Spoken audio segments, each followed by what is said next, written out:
வணக்கம். மதிமுகம் செய்திகள். இன்றைய முக்கிய நிகழ்வுகளை பார்ப்பதற்கு முன்பாக தலைப்பு செய்திகளை பார்க்கலாம்.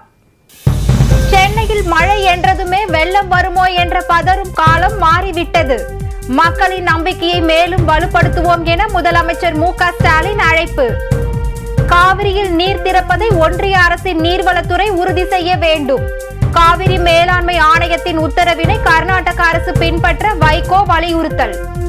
நடப்போம் நலம் பெறுவோம் திட்டத்தினை தொடங்கி வைத்தார் அமைச்சர் உதயநிதி ஸ்டாலின். திட்டத்தினை தமிழ்நாடு முழுவதும் மக்கள் இயக்கமாக மாற்ற அறிவுறுத்தல். நேபாள நிலநடுக்கத்தில் உயிரிழந்தவர்களின் எண்ணிக்கை 132 உயர்வு. நேபாள மக்களுக்கு இந்தியா அனைத்து உதவிகளையும் செய்ய தயாராக உள்ளதாக பிரதமர் மோடி அறிவிப்பு. வாக்காளர் பட்டியலில் பெயர் சேர்க்க திருத்தம் செய்ய சிறப்பு முகாம் துவக்கம். இறுதி வாக்காளர் பட்டியல் ஜனவரி 5ஆம் தேதி வெளியிடப்படும் என இந்திய தேர்தல் ஆணையம் அறிவிப்பு. விரிவான செய்திகள். மக்களுக்கு சிறு இன்னல் கூட ஏற்படாமல் தடுக்கவே திராவிட மாடல் அரசு இருப்பதாக முதலமைச்சர் மு.க. ஸ்டாலின் தெரிவித்துள்ளார். மழை காலங்களில் சென்னை உள்ளிட்ட பல மாவட்டங்களில் தாழ்வான பகுதிகளில் வெள்ளம் தேங்கிவிடும். ஆனால் தற்போது கழிவுநீர் கால்வாய்கள் அமைக்கப்பட்டு சீரமைக்கப்பட்டதால் பல இடங்களில் கனமழை பெய்தாலும் ஓரிரு மணி நேரத்தில் மழை வெள்ளம் வெளியேற்ற நடவடிக்கை மேற்கொள்ளப்பட்டு வருகிறது. இந்நிலையில் முதலமைச்சர் மு.க. ஸ்டாலின் வெளியிட்டுள்ள அறிக்கையில், சென்னையில் மழை என்றதுமே வெள்ளம் வருமோ என்ற பதறும் காலம் மாறிவிட்டதாக குறிப்பிட்டுள்ளார். திமுக ஆட்சி பொறுப்பேற்றதும் மேற்கொண்ட பணிகளே அதற்கு காரணம் என்றும், தூர்வாறுதல், புதிதாக 876 கிலோமீட்டருக்கு மழைநீர் வடிகால் அமைத்தது உள்ளிட்ட அரசின் செயல்பாடுகளால் கனமழையின் தாக்கம் மக்களை பாதிக்காதவாறு தடுக்கப்பட்டுள்ளதாக தெரிவித்துள்ளார். அடுத்த சில நாட்களுக்கு கனமழை பெய்யும் என எச்சரிக்கை விடுக்கப்பட்டுள்ள நிலையில் அமைச்சர்கள், உள்ளாட்சி பிரதிநிதிகள், பெருநகர மாநகராட்சி உயர் அலுவலர்கள் மற்றும் ஊழியர்கள் என அனைவரும் களத்தில் மக்களுக்கு துணை நின்று பணியாற்றிடவும், மக்களுக்கு சிறு இன்னல் கூட ஏற்படாமல் தடுக்க திராவிட மாடல் அரசு இருக்கிறது என்ற நம்பிக்கையை மேலும் வலுப்படுத்திடுவோம் என்றும் வலியுறுத்தியிருக்கிறார். காவிரி மேலாண்மை ஆணையத்தின் உத்தரவின்படி காவிரியில் நீர் திறப்பதை ஒன்றிய அரசின் நீர்வளத்துறை உறுதி செய்ய வேண்டும் என மதிமுக பொதுச் செயலாளரும் மாநிலங்களவை உறுப்பினருமான வைகோ வலியுறுத்தியுள்ளார். கடந்த ஆகஸ்ட் மாதம் கர்நாடக துணை முதல்வர் டி.கே. சிவகுமார் காவிரி நதிநீர் பங்கீடு பிரச்சினைக்கு மேகதாது அணை திட்டத்தால் மட்டுமே நிரந்தர தீர்வு காண முடியும் என்றும், இது குறித்து உச்ச நீதிமன்றத்தில் விவரிப்போம் என்று கூறியிருந்தார். இதே கருத்தை மீண்டும் காவிரி மேலாண்மை ஆணைய கூட்டத்தில் கர்நாடகம் முன்வைத்துள்ளது. இது தொடர்பாக வைகோ வெளியிட்டுள்ள அறிக்கையில், மேகதாட்டு அணை கட்டுவதிலேயே கர்நாடக அரசு முனைப்பு காட்டி வருவது கண்டனத்துக்குரியது என்று தெரிவித்துள்ளார். மேகதாட்டு அணை கட்டப்பட்டால் தமிழ்நாட்டிற்கு நீர்வரத்து முற்றிலும் பாதிக்கப்படும் என்றும், வறட்சி காலங்களில் நீர் பங்கீடு குறித்து காவிரி நடுவர் மன்றம் இறுதி தீர்ப்பில் தெளிவான உத்தரவை அளித்துள்ளதாக தெரிவித்துள்ளார். அதன் அடிப்படையில்தான் காவிரி மேலாண்மை ஆணையம் தமிழகத்தின் விவசாய தேவைக்காக கர்நாடக அரசு கிருஷ்ணராஜா சாகர், கபினி ஆகிய அணைகளில் இருந்து நவம்பர் 23ஆம் தேதி வரை வினாடிக்கு 2600 கன அடி வீதம் தண்ணீரை திறந்துவிட உத்தரவிட்டுள்ளதாக குறிப்பிட்டுள்ளார். பிலிகுண்டுலு சோதனை நிலையத்தில் வினாடிக்கு 2600 கன அடி நீர் தமிழகத்திற்கு செல்வதை உறுதி செய்ய வேண்டும் என உத்தரவிட்டுள்ளதாக குறிப்பிட்டுள்ள வைகோ, காவிரி மேலாண்மை ஆணையத்தின் உத்தரவின்படி கர்நாடக மாநிலம் காவிரியில் நீர் திறப்பதை ஒன்றிய அரசின் நீர்வளத்துறை உறுதி செய்ய வேண்டும் என்று குறிப்பிட்டுள்ளார். நேபாளத்தில் ஏற்பட்ட நிலநடுக்கத்தால் கட்டிட இடிபாடுகளில் சிக்கி உயிரிழந்தவர்களுக்கு பிரதமர் மோடி இரங்கல் தெரிவித்துள்ளார். நேபாளத்தில் நேற்று 6.4 ரிக்டர் அளவில் சக்தி வாய்ந்த நிலநடுக்கம் ஏற்பட்டுள்ளது. இந்த நிலநடுக்கத்தில் கட்டிடங்கள் இடிந்து சேதமடைந்த நிலையில் மக்கள் இடிபாடுகளில் சிக்கிக் கொண்டனர். இதில் நூற்றுக்கணக்கானோர் உயிரிழந்த நிலையில் படுகாயமடைந்த பலர் மருத்துவமனைகளில் சிகிச்சை பெற்று வருகின்றனர். இந்நிலையில் தற்போது நிலநடுக்கத்தில் உயிரிழந்தவர்களின் எண்ணிக்கை 132 அதிகரித்துள்ளது. நேபாள நிலநடுக்கத்தில் உயிரிழந்தவர்களின் குடும்பத்தினருக்கு இரங்கல் தெரிவித்துள்ள பிரதமர் மோடி, நேபாள மக்களுக்கு இந்தியா அனைத்து உதவிகளையும் செய்ய தயாராக உள்ளதாக தெரிவித்துள்ளார். நடப்போம் நலம் பெறுவோம் திட்டத்தினை தமிழ்நாடு முழுவதும் மக்கள் இயக்கமாக மாற்ற வேண்டும் என அமைச்சர் உதயநிதி ஸ்டாலின் கேட்டுக்கொண்டார். சுகாதாரத்துறை சார்பில் தமிழ்நாடு முழுவதும் 18 முதல் 69 வயதுடைய மக்களிடையே நடத்தப்பட்ட ஆய்வில் சுமார் 24% பேர் உயர் இரத்த அழுத்தம், 7% பேர் சர்க்கரை நோய் உள்ளிட்ட பாதிப்புகளுக்கு ஆளாகி உள்ளது தெரிய வந்தது. இந்த பாதிப்பில் இருந்து காத்திடும் வகையில் நவம்பர் 4ஆம் தேதி நடப்போம் நலம் பெறுவோம் திட்டம் தொடங்கி வைக்கப்படும் என அறிவிக்கப்பட்டது. அதன்படி சென்னை பெசன்ட் நகரில் விளையாட்டுத்துறை அமைச்சர் உதயநிதி ஸ்டாலின் நடப்போம் நலம் பெறுவோம் திட்டத்தை தொடங்கி வைத்தார். இந்நிகழ்ச்சியில் சுகாதாரத்துறை அமைச்சர் மா சுப்பிரமணியன், மேயர் பிரியா ராஜன், மாநகராட்சி ஆணையர் ராதாகிருஷ்ணன் உள்ளிட்டோர் கலந்து கொண்டனர். கொட்டும் மழையை பொருட்படுத்தாமல் அமைச்சர் உதயநிதி ஸ்டாலின் குடை பிடித்தபடி இந்த திட்டத்தை தொடங்கி வைத்தார். நிகழ்ச்சியில் பேசிய அமைச்சர் உதயநிதி ஸ்டாலின், நடப்போம் நலம் பெறுவோம் திட்டத்தினை தமிழ்நாடு முழுவதும் மக்கள் இயக்கமாக மாற்ற வேண்டும் என கேட்டுக்கொண்டார். அதேபோல் நடப்போம் நலம் பெறுவோம் திட்டத்தினை 37 மாவட்டங்களில் அந்தந்த மாவட்ட ஆட்சியர்கள் தொடங்கி வைத்தனர். தமிழக மீனவர்கள் மீது இலங்கை கடற்கொள்ளையர்கள் தாக்குதல்கள் நடத்தி வரும் சம்பவம் மீனவர்களிடையே அச்சத்தை ஏற்படுத்தியுள்ளது. சமீப காலமாக தமிழக மீனவர்கள் மீது இலங்கை கடற்படை தாக்குதல் நடத்தி வருகிறது.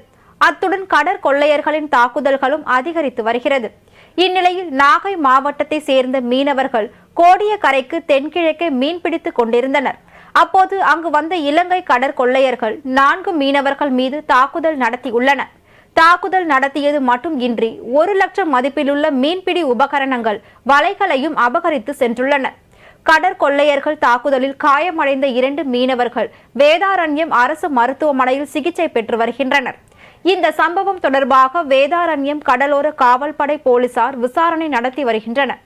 தமிழக மீனவர்கள் மீது இலங்கை கடற்கொள்ளையர்கள் தொடர்ந்து தாக்குதல்கள் நடத்தி வரும் சம்பவம் மீனவர்களிடையே பெரும் அச்சத்தை ஏற்படுத்தியுள்ளது. தூத்துக்குடி துப்பாக்கிச் சூடு விவகாரத்தில் அருணா ஜெகதீசன் அறிக்கையின்படி நடவடிக்கை எடுக்கப்பட்டுள்ளதாக உயர் நீதிமன்றத்தில் அரசு விளக்கம் அளித்துள்ளதாக அமைச்சர் ரகுபதி தெரிவித்துள்ளார். 2018 போராட்டத்தில் ஈடுபட்டவர்கள் மீது நடத்திய துப்பாக்கிச் சூட்டில் 13 பேர் சுட்டுக் கொல்லப்பட்டனர். இந்த சம்பவம் தொடர்பாக சிபிசிஐடி விசாரித்து வந்த நிலையில் பின் சிபிஐ விசாரணைக்கு மாற்றி உயர்நீதிமன்ற மதுரை கிளை உத்தரவிட்டது. இதையடுத்து இந்த வழக்கை சிபிஐ அதிகாரிகள் விசாரித்து வருகின்றனர். இந்த வழக்கு தொடர்பாக ஓய்வு பெற்ற உயர் நீதிமன்ற நீதிபதி அருணா ஜெகதீசன் தலைமையிலான விசாரணை ஆணையம் விசாரணை மேற்கொண்டுள்ளது. இதன்பின் இந்த ஆணையம் தனது விசாரணை அறிக்கையை முதலமைச்சர் மு.க. ஸ்டாலினிடம் சமர்ப்பித்துள்ளது. இதில் சிலர் மீது நடவடிக்கை எடுக்க கோரி பரிந்துரையும் செய்யப்பட்டுள்ளது. இந்நிலையில் சமூக ஆர்வலர் ஹென்றி தீபன் என்பவர் சென்னை உயர்நீதிமன்றத்தில் நீதிபதி அருணா ஜெகதீசன் ஆணையம் 17 அதிகாரிகள் மீது நடவடிக்கை எடுக்க பரிந்துரைத்த நிலையில் அரசு எந்த மேல் நடவடிக்கையும் எடுக்கவில்லை என மனு தாக்கல் செய்திருந்தார். இந்த மனு மீதான விசாரணை நேற்று சென்னை உயர்நீதிமன்றத்தில் நடைபெற்ற நிலையில் தூத்துக்குடி துப்பாக்கிச் சூடு தொடர்பான நீதிபதி அருணா ஜெகதீசன் ஆணைய அறிக்கை அடிப்படையில் நடவடிக்கை எடுக்காதது ஏன் என நீதிபதிகள் கேள்வி எழுப்பினர். இது தொடர்பாக தமிழ்நாடு அரசு விளக்கம் அளிக்க சென்னை உயர்நீதிமன்றம் உத்தரவிட்டு வழக்கு விசாரணையை நவம்பர் 17ஆம் தேதிக்கு ஒத்திவைக்கப்பட்டது. இந்நிலையில் இது குறித்து விளக்கம் அளித்த அமைச்சர் ரகுபதி, தூத்துக்குடி துப்பாக்கிச் சூடு சம்பவம் தொடர்பாக நடவடிக்கை எடுக்கப்பட்டுள்ளதாகவும் அருணா ஜெகதீசன் அறிக்கையின்படி நடவடிக்கை எடுக்கப்பட்டுள்ளதாக தெரிவித்துள்ளார். தமிழகம் முழுவதும் உள்ள 68,000க்கும் மேற்பட்ட வாக்குச்சாவடிகளில் இன்றும் நாளையும் வாக்காளர் பட்டியல் திருத்த சிறப்பு முகாம் நடைபெறுகிறது. இந்திய தேர்தல் ஆணைய அறிவுறுத்தலின்படி ஆண்டுதோறும் செப்டம்பர் முதல் டிசம்பர் வரையிலான காலகட்டத்தில் வாக்காளர் பட்டியல் திருத்த பணிகள் நடைபெற்று வரும் நிலையில் தற்போது காலாண்டுக்கு ஒருமுறை பெயர் சேர்க்கும் பணிகள் நடைபெறுகின்றன. இந்நிலையில் கடந்த அக்டோபர் 27ஆம் தேதி வரைவு வாக்காளர் பட்டியல் வெளியிடப்பட்டு வழக்கமான திருத்த பணிகள் அன்றே தொடங்கப்பட்டது.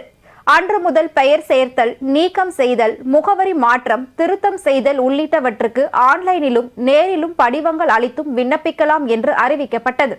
2024 ஜனவரி 1ஆம் தேதி 18 வயது முடியும் வாக்காளர்கள் பெயர் சேர்க்கலாம் என்றும் தெரிவிக்கப்பட்டுள்ளது. இந்நிலையில் தமிழகம் முழுவதும் உள்ள 68,000க்கும் மேற்பட்ட வாக்குச்சாவடிகளில் இன்றும் நாளையும் வாக்காளர் பட்டியல் திருத்த சிறப்பு முகாம் நடைபெறுகிறது.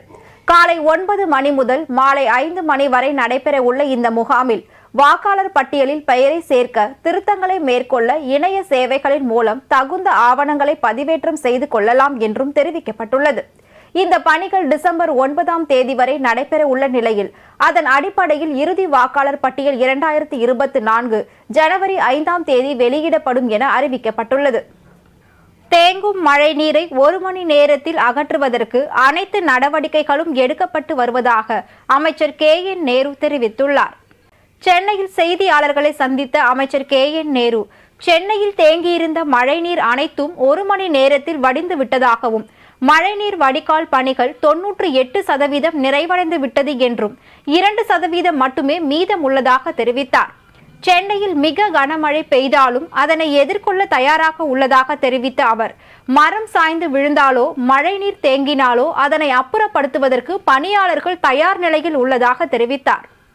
11 சென்டிமீட்டர் மழை பெய்த கூட 1 மணி நேரத்து அளவில் தண்ணீர் எல்லாம் எல்லா இடத்துலையும் வடிந்து விட்டது. எல்லா இடத்துலையும் அந்த அளவுக்கு களப்பணி ஆற்றப்பட்டிருக்கிறது.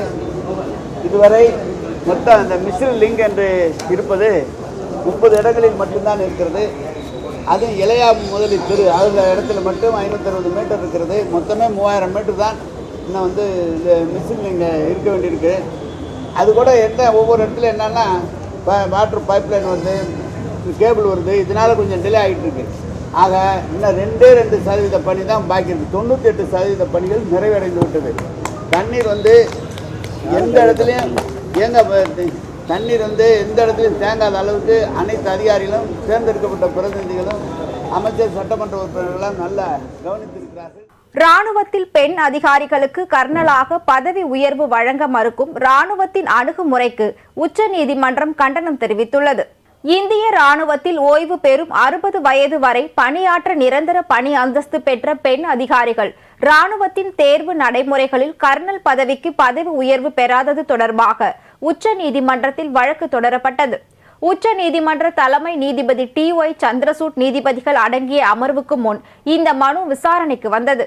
விசாரணையில் பணியில் முறையான பதவி உயர்வு பெற போராடும் பெண் அதிகாரிகளுக்கு நீதியை வழங்க வேண்டிய அவசியத்தை ராணுவத்தின் இந்த அணுகுமுறை மீறி உள்ளதாகவும், பெண் அதிகாரிகளுக்கு இடமளிக்க போதிய எண்ணிக்கையிலான காலியிடங்கள் இல்லை எனும் ராணுவத்தின் வாதத்தை முற்றிலுமாக நிராகரிப்பதாகவும் தெரிவித்தனர்.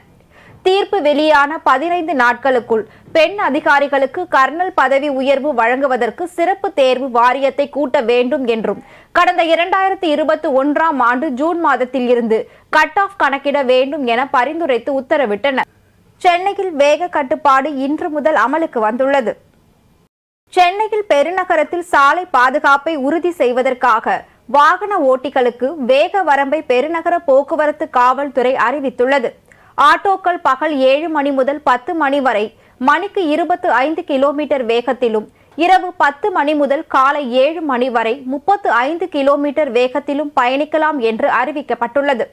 அதேபோல் கனரக வாகனங்கள் பகலில் மணிக்கு 35 கிலோமீட்டர் வேகத்திலும், இரவில் மணிக்கு 40 கிலோமீட்டர் வேகத்திலும் செல்ல அனுமதிக்கப்பட்டுள்ளது. இலகு ரக வாகனங்கள் மற்றும் 2 சக்கர வாகனங்கள் பகல் 7 மணி முதல் 10 மணி வரை மணிக்கு 40 கிலோமீட்டர் வேகத்திலும், இரவு 10 மணி முதல் காலை 7 மணி வரை மணிக்கு 50 கிலோமீட்டர் வேகத்திலும் பயணிக்கலாம் என்று அறிவிக்கப்பட்டுள்ளது. இந்நிலையில் சென்னையில் வேக கட்டுப்பாடு இன்று முதல் அமலுக்கு வந்துள்ளது. சென்னை மாநகர காவல்துறை தெரிவித்துள்ள நிலையில், வேக வரம்பை மீறி செல்லும் 2 சக்கர வாகனங்கள் உள்ளிட்ட இலகு ரக வாகனங்களுக்கு 1000 ரூபாய் அபராதம், கனரக வாகனங்களுக்கு 2000 ரூபாய் அபராதம் விதிக்கப்படும் என்று காவல்துறை தெரிவித்துள்ளது. மயிலாடுதுறையில் ஊழல் விழிப்புணர்வு குறித்த பேரணியில் ஏராளமான கல்லூரி மாணவ மாணவிகள் பங்கேற்று விழிப்புணர்வை ஏற்படுத்தினர். மயிலாடுதுறை பேருந்து நிலையம், ரயில் நிலையம் உள்ளிட்ட பகுதிகளில் ஊழல் தடுப்பு மற்றும் கண்காணிப்பு பிரிவு காவல்துறையினர் லஞ்ச ஒழிப்பு குறித்து விழிப்புணர்வு ஏற்படுத்தி வருகின்றனர். அதன் ஒரு பகுதியாக மயிலாடுதுறை புதிய பேருந்து நிலையத்தில் இருந்து கல்லூரி மாணவ மாணவிகளின் பேரணி நடைபெற்றது. பேரணியை மாவட்ட காவல் கண்காணிப்பாளர் மீனா கொடியசைத்து தொடங்கி வைத்தார். பேரணியானது நகரின் முக்கிய வீதிகளின் வழியாக சென்று நகராட்சி முன்பு நிறைவு பெற்றது. அதனைத் தொடர்ந்து ஊழல் குறித்த உறுதிமொழியை கல்லூரி மாணவ மாணவிகள் ஏற்றுக்கொண்டனர். வேலூர் மாவட்டத்தில் மணல் கடத்தலை தடுக்க வந்த தனிப்பிரிவு சிறப்பு உதவி ஆய்வாளரை தாக்கப்பட்டதால் பரபரப்பு ஏற்பட்டது. குடியாத்தம் அடுத்த சின்ன தொட்டாலம் கிராமத்தில் இரவு நேரங்களில் மாட்டு வண்டிகளில் மணல் கடத்துவதாக மேல்பட்டி காவல் நிலையத்தில் பணிபுரியும் தனிப்பிரிவு சிறப்பு உதவி ஆய்வாளர் மணவாளன் என்பவருக்கு ரகசிய தகவல் கிடைத்தது. அந்த தகவலின் அடிப்படையில் இரவு அந்த கிராமத்தில் சோதனை மேற்கொண்டார். அப்போது வினித் மற்றும் ராஜசேகர் என்பவர் பாலாற்றில் இருந்து மாட்டு வண்டியில் மணல் கடத்தி வந்தபோது தனிப்பிரிவு சிறப்பு உதவி ஆய்வாளர் தடுத்து நிறுத்தியதாக கூறப்படுகிறது.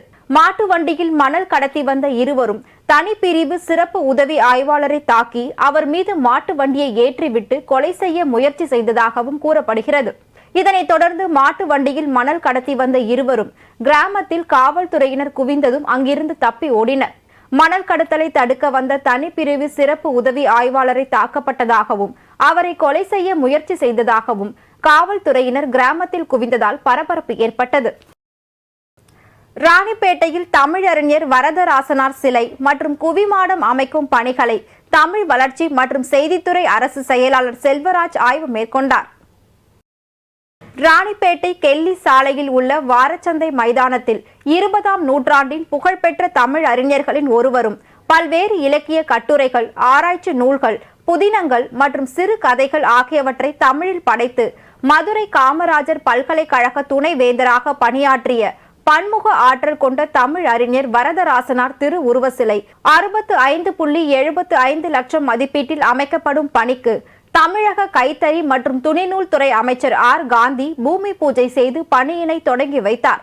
அதன் தொடர்ச்சியாக நடைபெற்று வரும் அந்த பணியினை இன்று தமிழ் வளர்ச்சி மற்றும் செய்தித்துறை அரசு அலுவலர் மருத்துவர் செல்வராஜ் மற்றும் மாவட்ட ஆட்சியர் வளர்மதி ஆகியோர் திடீர் வருகை தந்து அந்த இடத்தினை பார்வையிட்டு கூடிய விரைவில் பணிகள் விரைந்து முடிக்க வேண்டும் என அதிகாரிகளுடன் கூறினார். தீபாவளி பண்டிகைக்கு இன்னும் ஒரு வாரமே உள்ள நிலையில் சேலம் மாவட்டம் ஆத்தூர் அருகே உள்ள வீரகனூர் ஆட்டு சந்தை களையிழந்து காணப்பட்டது. தீபாவளி பண்டிகை விற்பனைக்காக கொண்டு வந்த ஆடுகளுக்கு உரிய விலை கிடைக்காததால் தரத்திற்கேற்றவாறு 1000 ரூபாய் விலை வீழ்ச்சி அடைந்ததால் ஏமாற்றத்துடன் திரும்ப ஆடுகளை கொண்டு சென்றனர்.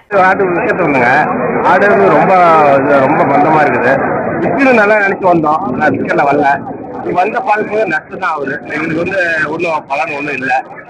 பார்க்கும்போது இடம் காட்டுக்காரங்களே இடம் 350 சொல்றாங்க. இங்கே நம்ம இடம் போட்டு விற்கிறது இல்லை. இது கொடுக்கும்போது நம்மளுக்கு ஏற்பட்ட லாஸ் ஆகுதுங்க. அப்போ ஒன்றும் சரியில்லைங்க. இது மாதிரி சரியில்லைங்க. நாங்களும் நல்லா இந்த தீபாவளிக்கு நல்லா விற்கணும் வந்தோம். ஆனால் இந்த ஏற்பட்ட லாஸ் ஒன்றும் சரியில்லைங்க. என்ன பண்ணுறது எல்லாம் ஒன்றும் விவசாயத்தில் ஒன்றும் ரொம்ப கஷ்டமா இருக்குதுங்க. நாட்டு சந்தை நாங்கள் அங்கேயே 350 ரூபாய்க்கு வாங்குறோம். நான் எடை போட்டு கொடுக்கறதில்ல. எடை போட்டு கொடுக்கறதுல போது இங்கே நான் கொண்டு வந்து அப்படியே கொடுத்து கொடுக்குறோம். ஆட்டுக்கடை தான் கொடுக்குறோம். அந்த ஆட்டுக்கடை கொடுக்கும்போது எங்களுக்கு வந்து ஏற்படுது. நாங்கள் அங்கே பிடிக்கிறது இடையில பிடிக்கிறோம். 350 400 சொல்றாங்க. அங்கே இங்கே வந்து போது நம்மளுக்கு வந்து ஏற்பட்ட லாஸ் ஆகுது.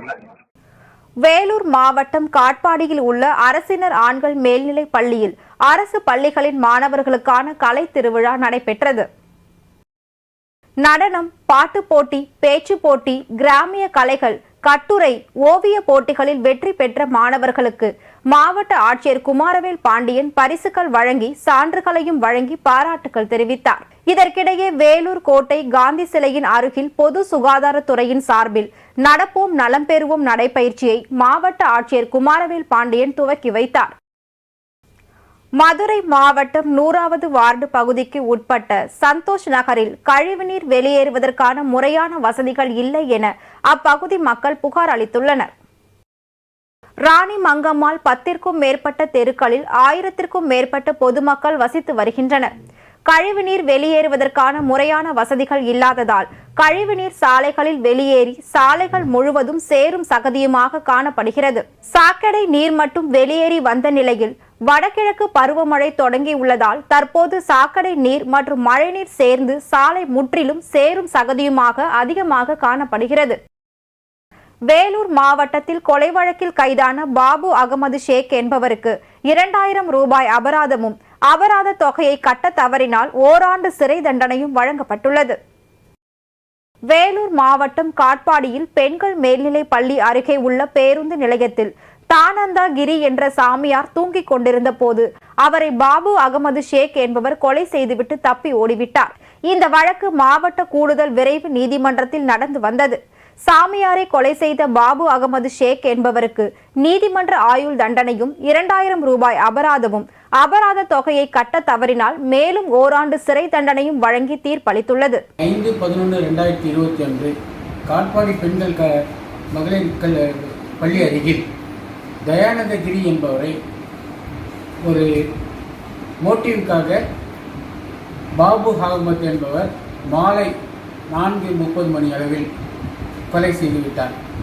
அந்த வழக்கு காட்பாடி காவல் நிலையத்தால் பதிவு செய்யப்பட்டு சார்ஜ் ஷீட் பதிவு வழங்கப்பட்டது. பிறகு வேலூர் விரைவு நீதிமன்றத்தில் வழக்கு நடந்தது. அந்த வழக்கின் தீர்ப்பு இன்று வெளியிடப்பட்டது. நீதியரசர் பி. ரேவதி என்பவர் நீதியரசராக இருந்து தண்டனை வழங்கினார். இந்த தண்டனை என்னவென்றால் ஆயுள் காலம் முழுவதும் அவர் சிறையில் இருக்க வேண்டும்.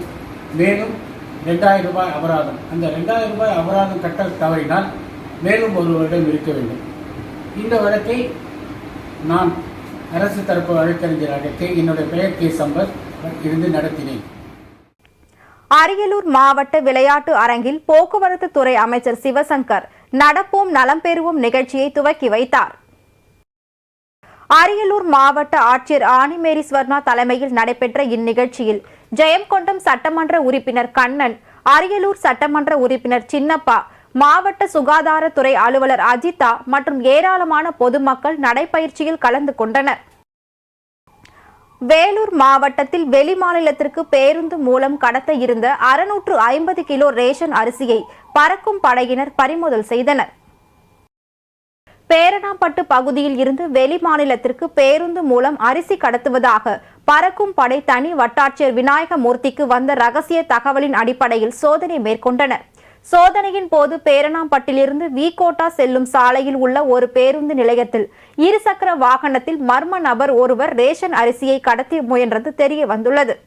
அவரை பிடிக்க முயன்ற போது இருசக்கர வாகனத்தையும் அரிசி மூட்டைகளையும் அங்கே விட்டுவிட்டு தப்பி சென்ற நிலையில் 650 கிலோ ரேஷன் அரிசி மூட்டைகளை பறிமுதல் செய்யப்பட்டது.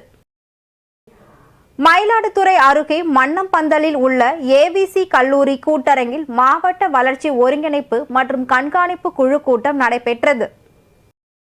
மாவட்ட ஆட்சியர் மகாபாரதி முன்னிலையில் நடைபெற்ற இந்த கூட்டத்தில் சாலை விபத்துக்களை தடுப்பதற்காக மேற்கொள்ளப்பட்டுள்ள நடவடிக்கைகள் குறித்தும் சாலை பாதுகாப்பு குறித்த விழிப்புணர்வு பொதுமக்களுக்கும் வாகன ஓட்டிகளுக்கும் ஏற்படுத்துவது தொடர்பாக ஆலோசனைகள் மேற்கொள்ளப்பட்டது. சேலம் மாவட்டம் ஆத்தூர் அருகே சட்டவிரோதமாக போதைப் பொருட்களை விற்பனை செய்த 3 பேரை காவல்துறையினர் கைது செய்தனர். தலைவாசல் பகுதியில் உள்ள மளிகை கடைகள் மற்றும் பெட்டி கடைகளில் தமிழக அரசால் தடை செய்யப்பட்ட குட்கா உள்ளிட்ட போதைப் பொருட்களை சட்டவிரோதமாக விற்பனை செய்யப்பட்டு வருவதாக எழுந்த புகாரின் அடிப்படையில் ஆத்தூர் டிஎஸ்பி நாகராஜன் தலைமையில் சோதனை மேற்கொள்ளப்பட்டது. அப்போது ஸ்ரீராம ஜெயம், பவுன்ராஜ் ஆகிய 2 மளிகை கடைகளில் உள்ள குடோனில் தடை செய்யப்பட்ட குட்கா உள்ளிட்ட போதைப் பொருட்களை மூட்டை மூட்டையாக பதுக்கி வைத்திருந்தது தெரிய வந்தது. இதனைத் தொடர்ந்து கடைகளில் இருந்த 4,58,000 ரூபாய் மதிப்பிலான 600 கிலோ குட்கா உள்ளிட்ட போதைப் பொருட்கள் பறிமுதல் செய்யப்பட்டது. கர்நாடக அணைகளில் வெளியேற்றப்படும் உபரி நீரின் அளவு குறைந்துள்ளதால் ஒகேனக்கலுக்கு நீர்வரத்து வினாடிக்கு 3000 கன அடியாக சரிந்துள்ளது. நீர்பிடிப்பு பகுதிகளில் பெய்து வந்த மழை முற்றிலும் குறைந்துள்ளது. மேலும் கர்நாடக அணைகளில் இருந்து நேற்று மாலை நிலவரப்படி வினாடிக்கு 4000 கன அடியாக இருந்த நீர்வரத்து இன்று காலை நிலவரப்படி வினாடிக்கு 3000 கன அடியாக சரிந்துள்ளது. நீர்வரத்து குறைந்துள்ளதால் ஒகேனக்கலில் உள்ள பிரதான அருவி, சினி அருவி, ஐவா பாணி உள்ளிட்ட அருவிகளின் நீர்வரத்து சரிந்தும் காணப்படுகிறது. காவிரி ஆற்றின் நீர்வரத்து அளவுகளை தமிழக கர்நாடக எல்லையான பிலிகுண்டுலு பகுதியில் மத்திய நீர்வளத்துறை அதிகாரிகள் தொடர்ந்து கண்காணித்து வருகின்றனர். அதேபோல் மேட்டூர் அணையின் நீர்மட்டம் 53.16 அடியாக உயர்ந்துள்ளது. அணைக்கு வரும் நீரின் அளவு வினாடிக்கு 2285 கன அடியில் இருந்து வினாடிக்கு 2227 கன அடியாக சற்று குறைந்துள்ளது. அணையில் இருந்து குடிநீர் தேவைக்காக வினாடிக்கு 500 கன அடி வீதம் தண்ணீர் திறக்கப்பட்டு வருகிறது. இன்றைய தங்கம் வெள்ளி விலை வழங்குவோர் அட்டிகா கோல்ட் கம்பெனி. சென்னையில் 22 கேரட் ஆபரண தங்கத்தின் விலை கிராமிற்கு 15 ரூபாய் அதிகரித்து 5715 ரூபாய்க்கு விற்பனை செய்யப்படுகிறது. ஒரு சவரன் ஆபரண தங்கத்தின் விலை 120 ரூபாய் அதிகரித்து 45720 ரூபாய்க்கு விற்பனை செய்யப்படுகிறது. அதேபோல் வெள்ளியின் விலையும் கிராமிற்கு 1 ரூபாய் அதிகரித்து 78 ரூபாய்க்கும் 1 கிலோ வெள்ளியின் விலை 78,000 ரூபாய்க்கும் விற்பனை செய்யப்படுகிறது. கிழக்கு ஸ்பெயினில் ஏற்பட்ட காட்டு தீயால் சுமார் 4900 ஏக்கர் நிலங்கள் தீயில் கருகின. கிழக்கு ஸ்பெயினின் வாலன்சியா பகுதியில் நேற்று திடீரென வீசிய புயல் காற்றினால் ஏற்பட்ட காட்டுத்தீ அப்பகுதி முழுவதும் பரவியுள்ளது. அதனைத் தொடர்ந்து அப்பகுதியை சுற்றியுள்ள 4 நகரங்களில் இருந்து நூற்றுக்கணக்கான மக்கள் உடனடியாக வெளியேற்றப்பட்டுள்ளனர். காட்டு தீயானது தொடர்ந்து 2வது நாளாக பரவி வருகிறது. அதனையொட்டி அப்பகுதிகளுக்கு பொதுமக்கள் யாரும் செல்ல வேண்டாம் என அறிவுறுத்தப்பட்டுள்ளது. தீயை அணைக்கும் பணியில் 200க்கும் மேற்பட்ட தீயணைப்பு வீரர்கள் மற்றும் அந்நாட்டு ராணுவ வீரர்கள் ஈடுபடுத்தப்பட்டுள்ளனர். மீண்டும் தலைப்பு செய்திகள். சென்னையில் மழை என்றதுமே வெள்ளம் வருமோ என்ற பதறும் காலம் மாறிவிட்டது. மக்களின் நம்பிக்கையை மேலும் வலுப்படுத்துவோம் என முதலமைச்சர் மு.க. ஸ்டாலின் அழைப்பு. காவிரியில் நீர் திறப்பதை ஒன்றிய அரசின் நீர்வளத்துறை உறுதி செய்ய வேண்டும். காவிரி மேலாண்மை ஆணையத்தின் உத்தரவினை கர்நாடக அரசு பின்பற்ற வைகோ வலியுறுத்தல். நடப்போம் நலம் பெறுவோம் திட்டத்தினை தொடங்கி வைத்தார் அமைச்சர் உதயநிதி ஸ்டாலின். திட்டத்தினை தமிழ்நாடு முழுவதும் மக்கள் இயக்கமாக மாற்ற அறிவுறுத்தல். நேபாள நிலநடுக்கத்தில் உயிரிழந்தவர்களின் எண்ணிக்கை 132ஆக உயர்வு. நேபாள மக்களுக்கு இந்தியா அனைத்து உதவிகளையும் செய்ய தயாராக உள்ளதாக பிரதமர் மோடி அறிவிப்பு. வாக்காளர் பட்டியலில் பெயர் சேர்க்க திருத்தம் செய்ய சிறப்பு முகாம் துவக்கம். இறுதி வாக்காளர் பட்டியல் ஜனவரி 5ஆம் தேதி வெளியிடப்படும் என இந்திய தேர்தல் ஆணையம் அறிவிப்பு. இத்துடன் செய்திகள் நிறைவடைந்தன. மீண்டும் செய்திகள் இரவு 8 மணிக்கு. மேலும் செய்திகளை தெரிந்து கொள்ள மதிமுகம் பிரைம் யூடியூப் தளத்தில் இணைந்திருங்கள்.